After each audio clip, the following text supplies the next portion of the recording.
18 फरवरी के दिन विज्ञान की परीक्षा होने वाली है और आज की इस वीडियो में विज्ञान के सब्जेक्टिव टाइप प्रश्न बताने वाले हैं जो आपके एग्जाम में सीधे देखने को मिलेगा। इससे बाहर बाबू आपकी परीक्षा में नहीं आएगा। इतनी मजेदार आपको क्वेश्चन बताने वाले हैं तो बाबू अब सिक्का उछल चुका है, हेड भी आपका होगा और टेल भी आपका होगा। अब खून नहीं जुनून दौड़ना चाहिए मेरे प्यारे साथियों। जल्दी से वीडियो को लाइक कर दीजिए, चैनल को सब्सक्राइब कर दीजिए जिससे कि आपको आगे से वीडियो मिला करे। समय काफी ही कम है इसलिए हम लोग फटाफट करेंगे। ऑब्जेक्टिव नहीं सब्जेक्टिव पढ़ना आपके लिए काफी ज्यादा जरूरी है क्योंकि समय काफी कम रह चुका है आपके पास। तो सबसे पहला मेरा प्रश्न ये रहा आपके स्क्रीन पे, आपको पीडीएफ कहां पे मिलेगा ये भी सारी चीज बता देंगे। और काफी बच्चों को क्वेश्चन ये आता होगा फिर भी समझने का प्रयास करेंगे जिससे कि उनको याद हो जाएगा अच्छे तरीके से। तो देखिए सबसे पहला क्वेश्चन है कि रासायनिक अभिक्रिया किसे कहते हैं। वीडियो को जल्दी से लाइक और चैनल को सब्सक्राइब करेंगे बाबू, फटाफट से इसमें आप कंजूसी नहीं करेंगे। तो आइए हम बात करते हैं कि रासायनिक अभिक्रिया किसे कहते हैं। अगर आपके एग्जाम में आएगा तो कैसे आपको लिखना होगा जिससे कि आपका एक भी नंबर नहीं कटेगा। तो देखिए ऐसे परिवर्तन जिसमें नए गुण वाले पदार्थ का निर्माण हो जाता है उसे हम लोग कहते हैं रासायनिक अभिक्रिया अथवा रसायनों से संबंधित अभिक्रिया को हम लोग कहते हैं रासायनिक अभिक्रिया। अब इसमें देखिए दो चीज होता है, एक होता है अभिकारक और एक होता है उत्पाद। ऐसे पदार्थ जो किसी रासायनिक अभिक्रिया में हिस्सा लेते हैं यानी कि जो भाग लेते हैं उसे हम लोग कहते हैं अभिकारक। और उत्पाद का मतलब हो गया कि जिनका निर्माण रासायनिक अभिक्रिया के बाद होता है, इनके रासायनिक अभिक्रिया के फलस्वरूप होता है, उसे हम लोग कहते हैं उत्पाद। ठीक है, जैसे कि यहाँ एग्जाम्पल के माध्यम से आपको समझाना चाहेंगे। यहाँ पे एग्जाम्पल दिया गया है H2 + Cl2, तो ये आपका जो हो जाएगा ये हो जाएगा आपका अभिकारक और 2HCl जो हो जाएगा ये हो जाएगा आपका उत्पाद। यानी कि ये H2 और यानी कि हाइड्रोजन और क्लोरीन यहाँ पे भाग लिया है, तो जो भाग लेंगे जो हिस्सा लेंगे रासायनिक अभिक्रिया में वो क्या कहले जाएंगे, वो आपका अभिकारक कहलाएगा। और जो उसके बाद बनेगा यानी कि 2HCl यानी कि HCl यहाँ पे निर्माण हो रहा है ये आपका उत्पाद कहलाएगा। समझ में आ गया। चलिए तो आपको इसी तरह के धमाल मचा देना है परीक्षा में। इसी प्रकार से एक और यहाँ पे एग्जाम्पल है कि CO3 से बनता है हम सभी का CaO + CO2। यहाँ पे आप ये बताइए कि यहाँ पे अभिकारक कौन है, अब यहाँ पे आपका उत्पाद कौन सा है। ठीक है, चलिए आगे बात करते हैं अगले नंबर क्वेश्चन की। तो देखिए अगला नंबर क्वेश्चन क्या कह रहा है। अगला प्रश्न है आपका कि रासायनिक समीकरण किसे कहते हैं। और ये क्वेश्चन काफी ज्यादा इंपॉर्टेंट है आपके एग्जाम में आने की काफी ज्यादा संभावना है। देखिए ध्यान से समझने का प्रयास कीजिएगा। देखिए समय काफी कम है, फटाफट से आप कान में ईयरफोन लगाइए, एक शांत जगह बैठिए और वीडियो को पूरा कंप्लीट देख लीजिए। एक बार नहीं 2-3 बार देखिएगा आपको पूरी तरीके से याद हो जाएगा। ठीक है, एक बार आप इसको कॉपी पे लिख करके याद कर लीजिएगा, आपको कंफर्ट हो जाएगा और यही सभी क्वेश्चन आपके सीधे एग्जाम में पूछा जाएगा। ठीक है, चलिए तो यहाँ पे प्रश्न कह रहा है कि रासायनिक समीकरण किसे कहते हैं। तो ध्यान से समझने का प्रयास कीजिएगा। आपके एग्जाम में आएगा तो आपको क्या लिखना होगा कि जब किसी रासायनिक अभिक्रिया को संकेतों अथवा सूत्रों के माध्यम से हम लोग व्यक्त कर देते हैं उसे हम लोग रासायनिक समीकरण कहते हैं। जैसे यहाँ पे हाइड्रोजन को क्या किया हम लोग H2 लिखे हैं और क्लोरीन को यहाँ पे Cl2 लिखे हैं। ये बन क्या रहा है 2HCl का यहाँ पे निर्माण हो जा रहा है। तो इसे हम लोग क्या कहेंगे रासायनिक समीकरण। यानी कि जब किसी रासायनिक अभिक्रिया को उसके संकेत अथवा सूत्र के माध्यम से व्यक्त कर देते हैं, दर्शा देते हैं, उसे हम लोग कहते हैं ये रासायनिक समीकरण कहते हैं। अब देखिए यहाँ पे दो चीज की होती है, यानी कि बात करें तो रासायनिक अभिक्रिया दो प्रकार की होती है। पहले एक होता है संतुलित समीकरण या दूसरा होती है एक असंतुलित समीकरण। समीकरण की बात करते हैं सामान्यतः दो प्रकार की होती है।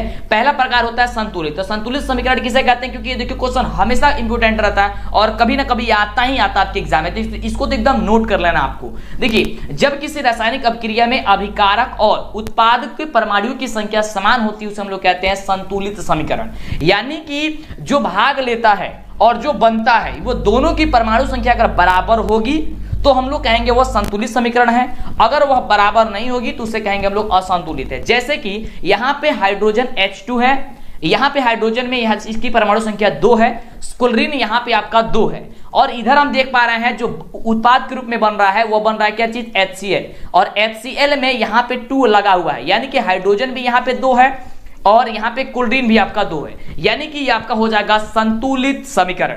यानी कि अगर अभिकारक और उत्पाद दोनों की परमाणु संख्या बराबर होती है तो वह क्या होगी संतुलित समीकरण होगी। और इसी का उल्टा होता है असंतुलित समीकरण। ये आपके एग्जाम में पूछा जाता है तो ध्यान दीजिएगा, काफी जबरदस्त है बाबू। एक एक क्वेश्चन आपके लिए काफी ज्यादा इंपॉर्टेंट है बाबू। एकदम इस साल आपको धमाल मचाना है, अब खून नहीं जुनून दौड़ना चाहिए मेरे प्यारे साथियों। चलिए तो असंतुलित समीकरण क्या होता है कि जब किसी रासायनिक अभिक्रिया में अभिकारक और उत्पादों की परमाणु संख्या एक समान नहीं हो पाते हैं, यानी एक समान नहीं होते हैं, उसे हम लोग कहते हैं असंतुलित समीकरण। जैसे कि यहाँ पे देख रहे हैं कि H2 यहाँ पे हाइड्रोजन 2 है और क्लोरीन यहाँ पे 2 है, लेकिन यह जब निर्माण किया है तो यह केवल HCl यहाँ पे निर्माण यहाँ पे हो चुका है। ठीक है, यहाँ पे HCl जो है केवल बन चुका है। अब ये संतुलित नहीं है, इसको संतुलित करने के लिए हम लोग यहाँ पे 2 लगाएंगे तब ये संतुलित होगा। है ना, लेकिन ये आपका संतुलित नहीं है। समीकरण को कैसे संतुलित किया जाता है आपको चुटकियों में हमने बताया है, और अगर आप समीकरण को संतुलित करना सीख जाते हैं तो समझिए आपके एग्जाम में 5 नंबर फिक्स हो जाएगा।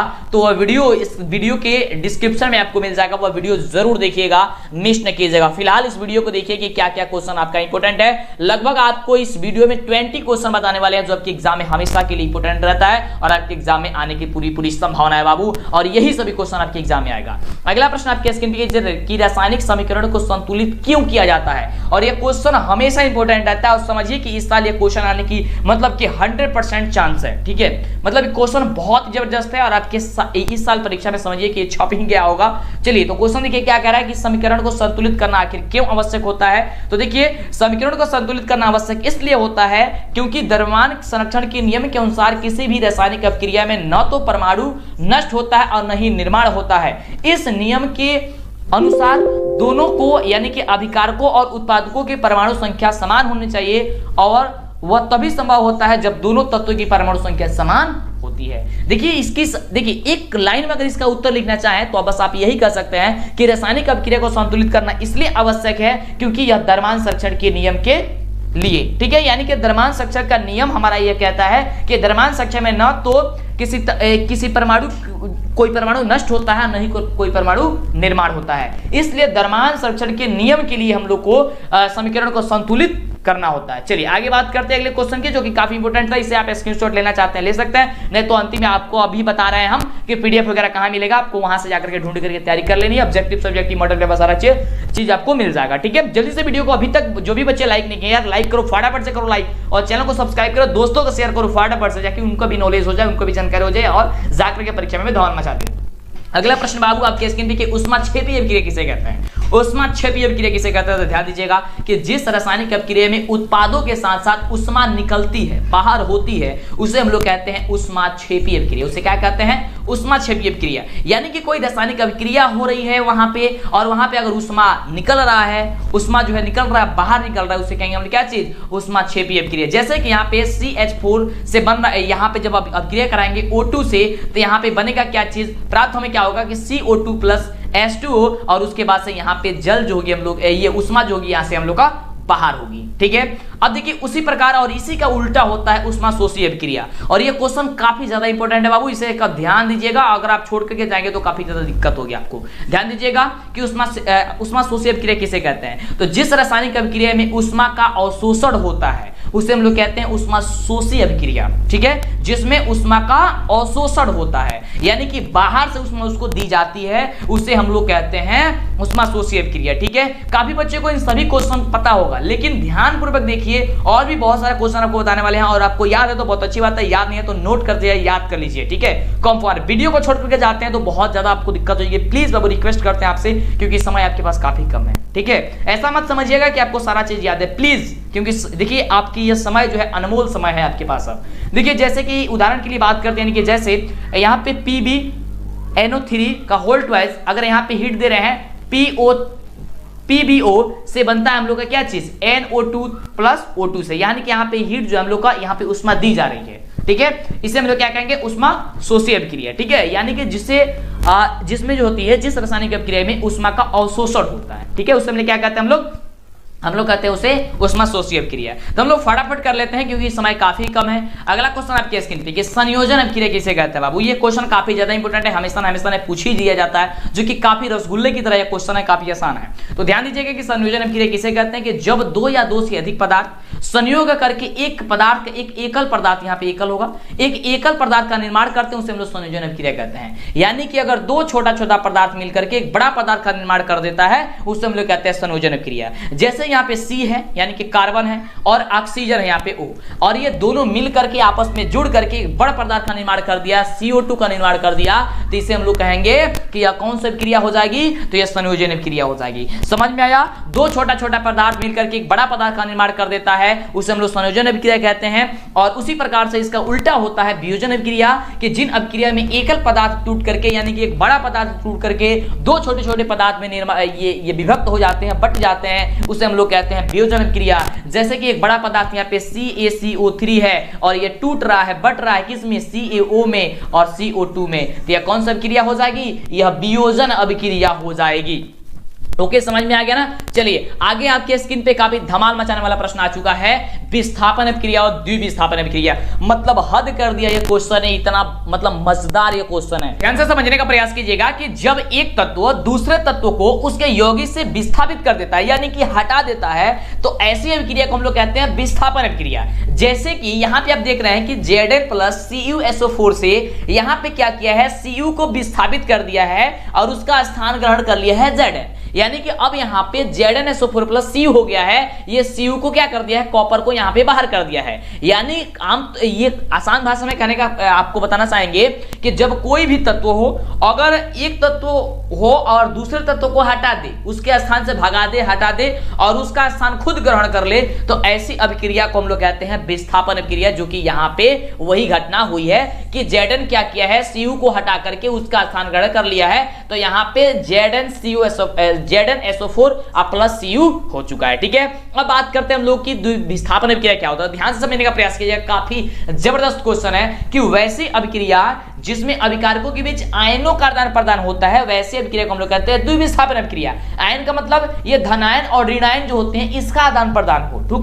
ठीक है, इसे हम लोग कहते हैं द्विविस्थापन अभिक्रिया। जैसे कि यहाँ पे जो है BaCl2 है और उसके बाद से Na2SO4 है और उसके बाद जब ये आपस में जब अभिक्रिया करता है तो यहाँ पे केवल आयनों का ये आदान प्रदान हो रहा है, तब ये बन क्या रहा है, BaSO4 प्लस बन रहा है यहाँ पे NaCl और इसे संतुलित करने के लिए यहाँ पे 2 का यूज किया गया है। संतुलित कैसे किया जाता है आपको हमने बताया पहले, कि हमने आपको बहुत पहले वीडियो बना चुका है, तो नीचे डिस्क्रिप्शन में है, तो आप लोग अगर वीडियो को चैनल को सब्सक्राइब करिए रखिएगा, तभी तो आपको आगे से वीडियो जो है वो फटाफट से मिलेगा और आपकी तैयारी अधूरी नहीं रह पाएगी। अगला क्वेश्चन देख सकते हैं, काफी जबरदस्त क्वेश्चन है कि अवक्षेपण अभिक्रिया क्या है, तो फटाफट से जल्दी से वीडियो को लाइक, चैनल को सब्सक्राइब कीजिए। अवक्षेपण अभिक्रिया के बारे में आइए हम लोग समझते हैं। तो देखिए, जिस अभिक्रिया में अवक्षेप का निर्माण हो जाता है उसे हम लोग कहते हैं अवक्षेपण अभिक्रिया।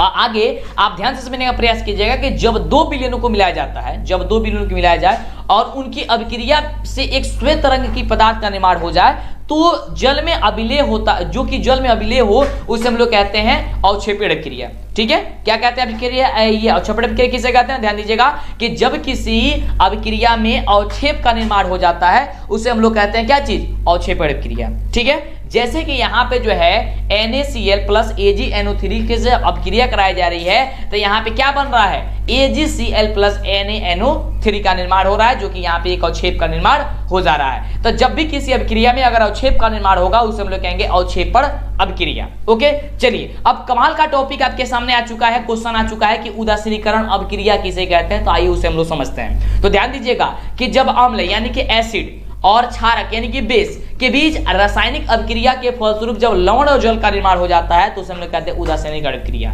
यानी कि जब अम्ल और क्षारक दोनों जो है आपस में मिल करके अभिक्रिया करे हो और अभिक्रिया करने के बाद से एक लवण का निर्माण हो जाए और जल का निर्माण हो, तो उसे कहेंगे हम लोग उदासीनीकरण अभिक्रिया हुई है। जैसे कि यहाँ पे NaOH जो है क्या चीज है, यह एक आपका क्षार है, HCl क्या है, आपका एक अम्ल है। जब ये दोनों अभिक्रिया आपस में किया है तो बन क्या गया है, NaCl।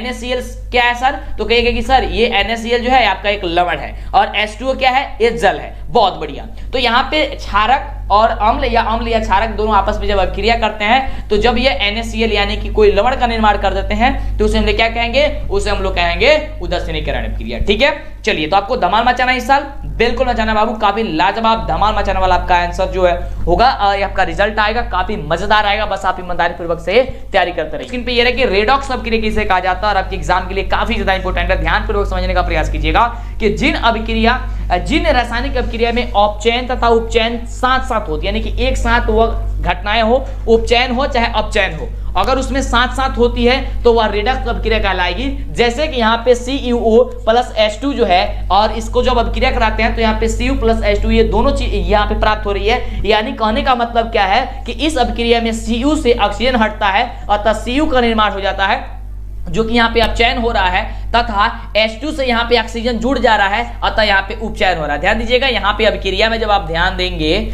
तो क्या देख रहे हैं कि CuO, यह CU है, यहां से क्या हो रहा है, ऑक्सीजन हट जा रहा है। यहां से जब ऑक्सीजन हट जा रहा है, यहाँ की केवल अब CU हो रहा है, तो यहाँ पे अपचयन हो गया। और यहाँ पे H2 है, और H2 में क्या हो रहा है, यहाँ पे O जो है यहाँ पे जुड़ जा रहा है, तो यहाँ पे क्या हो रहा है, उपचयन हो जा रहा है। यानी कि जिसमें आप तो ये जानते हैं कि उपचयन अपचयन किसे कहते हैं, जिसमें ऑक्सीजन की मात्रा बढ़े, जिसमें ऑक्सीजन की संख्या बढ़े उसे उपचयन, और जिसमें ऑक्सीजन की संख्या घटे, कम हो, उसे क्या कहेंगे, अपचयन कहेंगे। समझ में आ रहा है ना। चलिए आगे बात करते हैं। अगला क्वेश्चन जो धमाल मचाने वाला प्रश्न आपके स्क्रीन पे, ये हमेशा हमेशा के लिए जो है वह इंपोर्टेंट रहता है, काफी लाजवाब धमाल मचाने वाला क्वेश्चन है कि श्वसन को ऊष्माक्षेपीय क्रिया हम लोग क्यों कहते हैं। जो श्वसन होता है उसे हम लोग श्वसन को ऊष्माक्षेपीय क्रिया क्यों कहते हैं। तो ध्यान दीजिएगा कि श्वसन के दौरान अंदर लिए गए जो ऑक्सीजन होते हैं वह रक्त में भोजन को विघटित कर देते हैं। ठीक है, जो लिए जाते हैं, जो मान लीजिए हम सांस ले रहे हैं, सांस लेने के बाद से क्या ऑक्सीजन को अंदर लेते हैं, तो लेने के बाद से क्या करते हैं, भोजन को विघटित करते हैं, यानी हटाते हैं, मतलब उसको तोड़ते हैं छोटे छोटे टुकड़ों में, यानी कि विभक्त हो जाता है, बढ़ जाता है, पचता है भोजन कहिए तो, अर्थात तो उपचयित होता है। इस प्रक्रिया में क्या होती है, जब हम लोग खाना खाते हैं और सांस लेते हैं तो क्या होता है, हम लोग का भोजन पचता है। भोजन पचने के बाद से क्या होता है, हम लोग का एनर्जी मिलती है, ऊर्जा मिलती है, यानी कि ऊर्जा मुक्त होती है। तो ऊष्माक्षेपीय क्रिया किसे कहते हैं, जिसमें ऊर्जा मुक्त हो, बाहर निकले, तो वही तो होते हैं जब हम लोग को ऊर्जा इसमें मिलती है, प्राप्त होती है, अतः यह श्वसन क्या हो जाएगी, एक ऊष्माक्षेपीय क्रिया हो जाएगी। जैसे कि C6H12O6 आपका ये ग्लूकोज है, और यहाँ पे O2 ऑक्सीजन है, और CO2 क्या है आपका, यहाँ पे कार्बन डाइऑक्साइड होता है, और H2O जो होता है वो क्या होता है, जल होता है, और उसके बाद हम लोग को ऊर्जा प्राप्त हो जाती है। ठीक है, चलिए इस प्रकार से जब ये ऊर्जा हम लोग को प्राप्त होती है, जब हम भोजन करते हैं, सांस लेते हैं, तो हम लोग को क्या होता है, उसके बाद से ऊर्जा प्राप्त होती है, एनर्जी मिलती है हम लोग को, तो वो इस प्रकार से क्या हो जाएगी, वह ऊष्माक्षेपीय क्रिया हो जाएगी। अगला क्वेश्चन आपके स्क्रीन पे काफी जबरदस्त और लाजवाब क्वेश्चन है, तो फटाफट से ध्यान से समझने का प्रयास कीजिएगा। क्या कह रहा है क्वेश्चन कि लोहे की वस्तु को पेंट क्यों किया जाता है। ध्यान दीजिएगा, आखिर में जो लोहा की वस्तु होती है उसे पेंट क्यों किया जाता है, काफी बच्चे इसका उत्तर जानते होंगे, तो ध्यान से समझने का प्रयास कीजिएगा कि लोहे की वस्तु को जो है पेंट हम लोग क्यों करते हैं। तो ध्यान दीजिएगा, ये क्वेश्चन काफी ज्यादा इंपॉर्टेंट है। पेंट करने से लोहे के पदार्थ का एक ऊपरी भाग जो होता है वह छुप जाता है, बंद हो जाता है, वह वायु के साथ सीधे संपर्क में नहीं आता है, जिसके कारण उस पर जो है जंग नहीं लगता है। इसलिए लोहे की जो वस्तु को हम लोग क्या करते हैं, उस पर पेंट लगा देते हैं। ठीक है, यानी कि लोहा का जो भी वस्तु होता है उसकी ऊपरी परत पे क्या करते हैं, उस पे हम जो पेंट लगा देते हैं, तो वायु से वो संपर्क, वायु के संपर्क में वो नहीं आता है।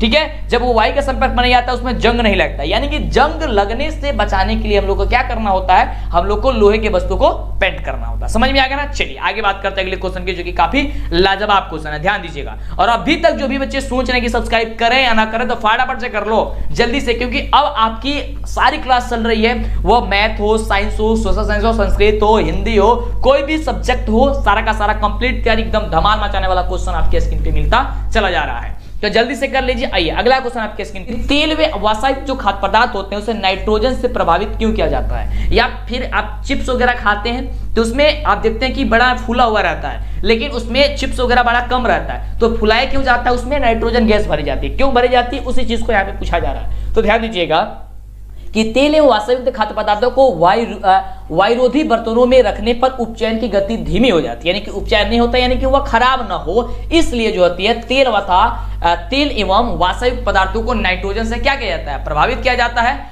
ठीक है, ताकि उसमें उपचयन की क्रिया ना हो सके। ठीक है, तेल एवं वसा युक्त खाद्य पदार्थों में इसलिए उसे क्या किया जाता है, नाइट्रोजन से प्रभावित किया जाता है। समझ आ रहा है, यानी कि वो आमतौर पे समझे आप, तो वह खराब ना हो इसलिए किया जाता है। समझ में आ गया। चलिए अगला क्वेश्चन आपके स्क्रीन पे, जो कि काफी लाजवाब क्वेश्चन है कि संचारण किसे कहते हैं। संचारण जो होता है वह काफी जबरदस्त क्वेश्चन है आपके एग्जाम के लिए, और आगे भी इसका महत्वपूर्ण योगदान है। ठीक है, आपके पढ़ाई में। चलिए तो ध्यान दीजिएगा कि जब धातु पानी या फिर नमी अथवा वायुमंडल के संपर्क में आती है, जब कोई धातु हो वह नमी यानी कि पानी के संपर्क में आ जाए, वायुमंडल यानी कि हवा यानी कि ऑक्सीजन के संपर्क में आ जाए, तो उस पे क्या होती है, धीरे धीरे अवांछनीय पदार्थ उस पे जमना शुरू हो जाते हैं, यानी कि वह कहिए तो जंग लगना शुरू हो जाता है। ठीक है, जैसे ऑक्साइड में ऑक्साइड हो गई, हाइड्रो ऑक्साइड हो गई, कार्बोनेट आदि में परिवर्तित होने लगती है। ठीक है, धातु का अवांछनित यौगिकों में परिवर्तन होने की प्रक्रिया को क्या कहते हैं, हम लोग संचारण कहते हैं। कहने का मतलब यह है कि जब हम लोग का कोई धातु है और वह नमी या फिर वायुमंडल यानी कि ऑक्सीजन के जब संपर्क में आ जाती है तो धीरे धीरे उसमें वांछनीय पदार्थ हो जाते हैं। वांछनीय पदार्थ कौन कौन से हो सकते हैं? या तो वह ऑक्साइड हो सकती है, ठीक है, या फिर आपको हाइड्रोक्साइड हो सकती है, कार्बोनेट आदि हो सकती है। इसमें यह बदल जाती है और बदलने की घटना जो इसमें यह बदल जाती है तो धातुओं का अवंछनित यौगिकों में परिवर्तन होने की जो घटना होती है उसे क्या कहते हैं हम लोग? उसे हम लोग कहते हैं संक्षारण कहते हैं। समझ में आ गया ना? चलिए आगे बात करते हैं अगले क्वेश्चन की। अगला क्वेश्चन हम सबका विकृत गंधिता क्या होता है? जो विकृत गंधिता होता है उसे विकृत गंधिता क्या होता है इसे आप समझिएगा कि विकृत गंधिता तेल व या वसायुक्त खाद्य पदार्थ जो उपचयित न होकर अपना स्वाद एवं गंध को बदल देते हैं, यह घटना क्या होती है? विकृत गंधिता कहलाती है। यानी कि तेल या वसायुक्त जो खाद्य पदार्थ होते हैं वह उपचयित होकर के अपना जो अपना स्वाद होते हैं और गंध होते हैं उसे बदल देते हैं, यानी कि वह खराब हो जाता है और उसी घटना को क्या कहते हैं? विकृत गंधिता कहते हैं। ठीक है, चलिए तो आगे बात करते हैं अगले क्वेश्चन की। अगला क्वेश्चन क्या कह रहा है? तो ये रहा अगला क्वेश्चन आपके स्क्रीन पे कि अम्ल किसे कहते हैं? अम्ल। तो आइए ध्यान से समझते हैं कि अम्ल किसे कहते हैं। तो देखिए ऐसे पदार्थ जो जल में घुल करके हाइड्रोजन आयन देते हैं, क्या देते हैं? हाइड्रोजन आयन देते हैं, ठीक है, अम्ल कहलाते हैं। जैसे आपको बताना चाहेंगे यहाँ पे बहुत सारे आपको अम्ल का नाम दिया गया है और आपको इसे समझा रहे हैं, ध्यान दीजिएगा। जो अम्ल का जो पीएच मान होता है, ये याद करके रहेगा, हमेशा पूछा जाता है, वह 7 से कम होता है। कितना होता है? 7 से कम होता है। और यह नीले लिटमस पत्र को क्या कर देते हैं? लाल कर देते हैं। नीला से यह क्या कर देते हैं? तो लाल कर देते हैं, ठीक है। और यह स्वाद में खट्टे होते हैं। कहने का मतलब हो गया कि ऐसे पदार्थ जो जल में घुले और घुलने के बाद से हाइड्रोजन आयन दे उसे हम लोग अम्ल कहते हैं। अम्ल का जो पीएच मान होता है वह 7 से कम होता है। अम्ल जो होता है वह नीले लिटमस पत्र को लाल कर देता है और यह स्वाद में खट्टे होते हैं। कुछ अम्ल का नाम यहाँ पे दिया गया है, जैसे ध्यान दीजिएगा। और यह अम्ल का नाम जो दिया गया है ये ऐसा नहीं दिया गया आपको समझाने के लिए, नहीं, ये एग्जाम में आता है, ठीक है। समझाने के लिए तो दिया ही गया है, लेकिन आपकी एग्जाम में आता है, जितने भी पूछा जा रहा है ये ऑब्जेक्टिव में आता है कि एसिटिक, ये सिरका में क्या पाया जाता है? तो एसिटिक अम्ल पाया जाता है। अंगूर या इमली में क्या पाया जाता है? तो टार्टिक अम्ल पाया जाता है। नींबू या संतरा में क्या पाया जाता है? तो सिट्रिक अम्ल पाया जाता है। दूध या दही में क्या पाया जाता है? तो लैक्टिक अम्ल पाया जाता है। घास या पत्ते में क्या पाया जाता है? बेंजोइक अम्ल पाया जाता है। चींटी के डंक में, बिच्छू के डंक या फिर मधुमक्खी के डंक में क्या पाया जाता है? फॉर्मिक अम्ल पाया जाता है। और इसी का एक दूसरा नाम होता है मैथोनोइक अम्ल, ठीक है। तो कहीं पे अगर फॉर्मिक अम्ल दिया हो तो या मैथोनोइक अम्ल दिया गया हो तो ये दोनों का दोनों जो होता है वह कौन सा अम्ल होता है बाबू? तो ये होता है आपका, ये किसमें पाया जाता है? तो चींटी के डंक हो गया, बिच्छू के डंक हो गया या मधुमक्खी के डंक हो गया, ठीक है। चलिए, जिससे जलन उत्पन्न हो जाए समझिए कि उसमें आपका फॉर्मिक अम्ल है या फिर आपका मैथोनोइक अम्ल है, दोनों का नाम एक ही है। अगला देखिए, आगे है कि क्षारक जो है वह क्या होता है? तो देखिए ऐसे पदार्थ जो जल में घुल करके हाइड्रोक्साइड आयन देते हैं। अब देखिए जो अम्ल होते हैं वो हाइड्रोजन आयन देते हैं, लेकिन जो क्षार होते हैं वो क्या देते हैं? हाइड्रोक्साइड आयन देते हैं, क्षार कहलाते हैं। जो क्षार का पीएच मान होता है वह 7 से यहाँ पे अधिक होता है। 7 से क्या होता है? अधिक होता है, ठीक है। और यह लाल को नीला कर देते हैं, एकदम उल्टा होता है। अम्ल का उल्टा एकदम क्या होता है? क्षार होता है। यह लाल को नीला कर देता है, अम्ल नीला को लाल कर देता है। अम्ल का पीएच मान 7 से कम होता है तो क्षार का पीएच मान 7 से ज्यादा होता है। अम्ल जो है स्वाद में क्या होते हैं? खट्टे होते हैं। तो यहाँ पे देखिए खरे होते हैं, यहाँ पे खट्टा भी लिखा गया, ठीक है। ये खरे होते हैं, ठीक है। तीखा होते हैं, तीखा कहिए जो खारा कहिए तो, ठीक है, ये होते हैं। जैसे कि पोटेशियम हाइड्रोक्साइड हो गया, सोडियम कार्बोनेट हो गया, सोडियम हाइड्रोजन कार्बोनेट हो गया, ठीक है, हाइड्रोकार्बोनेट हो गया, उसके बाद से सोडियम बाइकार्बोनेट हो गया। और इसका सूत्र भी याद कर लीजिएगा कि पोटेशियम हाइड्रोक्साइड का क्या होता है? KOH होता है। सोडियम कार्बोनेट का क्या होता है? Na2CO3 होता है। सोडियम हाइड्रोक्साइड का क्या होता है? NaOH होता है। सोडियम बाइकार्बोनेट का क्या होता है? तो NaHCO3 होता है, ठीक है। चलिए आगे बात करते हैं अगले क्वेश्चन की। तो ये सारे क्वेश्चन जो है आपके एग्जाम के लिए मतलब कि समझिए कि बहुत ही जबरदस्त है यार, एक एक क्वेश्चन आपके लिए बहुत ज्यादा इंपॉर्टेंट है, ठीक है। चलिए अब पढ़ते हैं हम लोग लास्ट क्वेश्चन, क्योंकि 20 क्वेश्चन करके हम आपको समझा रहे हैं, क्योंकि समय काफी कम है। अगर 20 क्वेश्चन अगर एक दिन में अगर आप याद करते हैं, समझिएगा आपकी मतलब कि जबरदस्त हो जाएगी आपकी तैयारी। और इस तरीके से अगर 20 क्वेश्चन आपको याद है, समझिए, और भी बहुत, ऐसा नहीं है 20 क्वेश्चन याद करना एक सब्जेक्ट है ना, बहुत सारे क्वेश्चन है। फटाफट से आप वीडियो को चैनल को सब्सक्राइब करके बहुत सारे वीडियो आपको मिलेंगे, ठीक है। तो यहाँ पे कह रहे हैं कि पीएच स्केल किसे कहता है? तो ध्यान दीजिएगा कि पीएच स्केल एक मापक स्केल होता है जिसका उपयोग किसी भी विलयन की अम्लता अथवा क्षारता को मापने के लिए किया जाता है, ठीक है। यानी कि पीएच स्केल का जो मतलब जो पीएच स्केल होता है ये एक प्रकार का स्केल है, यह एक प्रकार का मापक स्केल होता है जिसका उपयोग हम लोग क्या करते हैं, विलयनों की अम्लता यानी कि वो अम्ल है या फिर क्षार है, इसको मापने के लिए करते हैं। अब ध्यान दीजिएगा कि 1909 ईस्वी में सोनेरस नामक वैज्ञानिक जो थे उन्होंने पीएच स्केल की संकल्पना दी थी, वहां पे दी थी, ठीक है। उसके बाद से पीएच स्केल में पी से जो तात्पर्य होता है यानी कि जो पीएच लिखा गया होता है, ये जो पी होता है ये होता है पावर यानी कि शक्ति। क्या होती है, शक्ति होती है, ठीक है, ये आपका होती है शक्ति, ठीक है, ये होती है शक्ति। और जो इसमें एच होता है, एच होता है इसे कहते हैं हम लोग हाइड्रोजन। क्या है, हाइड्रोजन होता है, ठीक है। और पीएच स्केल के जो मान होती है उसको जो परास होता है वो 0 से लेकर के 7 के बीच में होता है। कहां से होता है, 0 से लेकर के ये 14 के बीच में होता है, माफ कीजिएगा 14 के बीच में होता है। किसके बीच में होता है, तो 0 से लेकर के 14 के बीच में होता है। और अगर पीएच स्केल से मापे, अगर वहां पे 7 से कम किसी विलयन का मान आ जाए तो वह आपका अम्ल हो जाएगा, 7 से कम होगा तो, ठीक है। अगर वह 7 से अधिक हो जाएगा, अगर अधिक होता है तो आपका क्षार हो जाएगा। अगर 7 के बराबर हो जाता है, अगर वह 7 के बराबर होगा तब क्या होगा, तब आपका क्या हो जाएगा, लवण हो जाएगा, ठीक हो जाएगा, वह लवण हो जाएगा, वह उदासीन है। उदासीन का विलयन का पीएच मान कितना होता है, आपका 7 होता है, ठीक है। यानी कि वह क्या हो जाएगा, उदासीन हो जाएगा, ठीक है। अम्ल, क्षार और उदासीन होता है ये 3। 7 से कम जो होता है अम्ल, 7 से अधिक होता है क्षार, और आपका जो 7 होता है वो आपका उदासीन विलयन होता है, ठीक है। चलिए, तो इस प्रकार से हमने आपको 20 क्वेश्चन बताया जो कि काफी इंपॉर्टेंट है। जल्दी से आगे की और भी सब्जेक्ट का वीडियो देखिए, चैनल पे उपस्थित है। फिर मिलती है इसी तरह कमाल वीडियो के साथ नेक्स्ट वीडियो में। वीडियो को लाइक और चैनल को सब्सक्राइब करना न भूलिएगा, जल्दी से कीजिए। और फिर मिलती है इसी तरह कमाल वीडियो के साथ नेक्स्ट वीडियो में।